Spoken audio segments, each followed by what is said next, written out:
I feel like I have a personal crusade going on with the word love because it's one of these words I think is just so easy to mess up in our minds, to manipulate.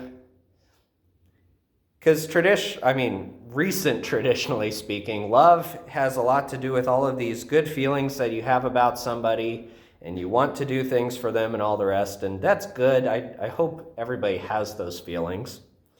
But what love is at the root of what it is, my favorite definition at any rate, is that love is willing the good of the other. It's not just a feeling, but it's a choice. It's wanting what's best for somebody else. Now, the second reading we just heard from the first letter to the Corinthians is one of those that gets picked for weddings a lot because it says all of these beautiful things. Love is patient, love is kind, it's not jealous, it's not pompous. And it's true, that is what love is. My concern is that sometimes we might hear those words and think, yes, that's how I want everybody else to treat me.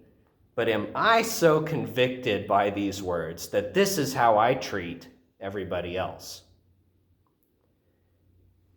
St. Paul, right before this list of the things that love is, says that if I speak in human and angelic tongues, if I'm given the gift of prophecy, if I comprehend all mysteries, if I do all of these amazing things, move mountains, all the rest, and don't have love, then it's nothing.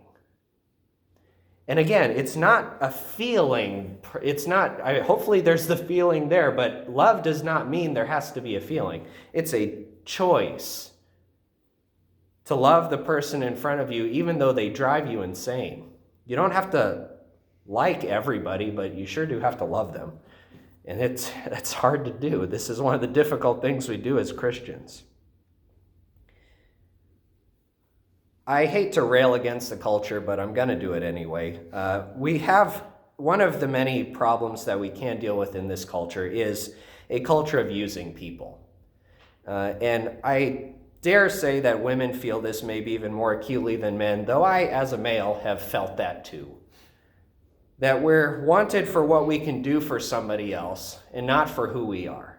And that takes a lot to fight against, because when everything in the world that you're in is saying, if you do, then you will be loved, it's really hard it's jarring, really, when the church and Christ is saying, actually, you don't have to do anything. I'll lay my life down freely for you, even before you know me.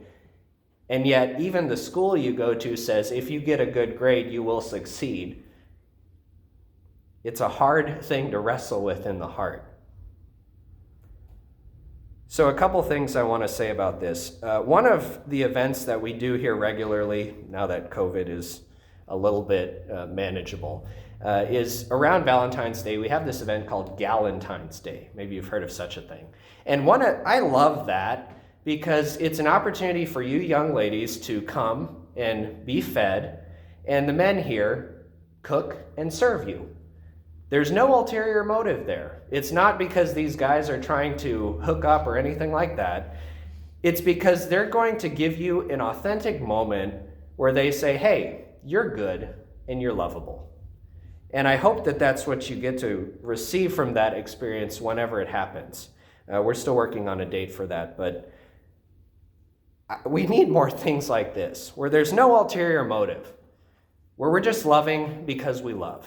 We have chosen to love, and we're not just resounding gongs, and we're not trying to do this for something else.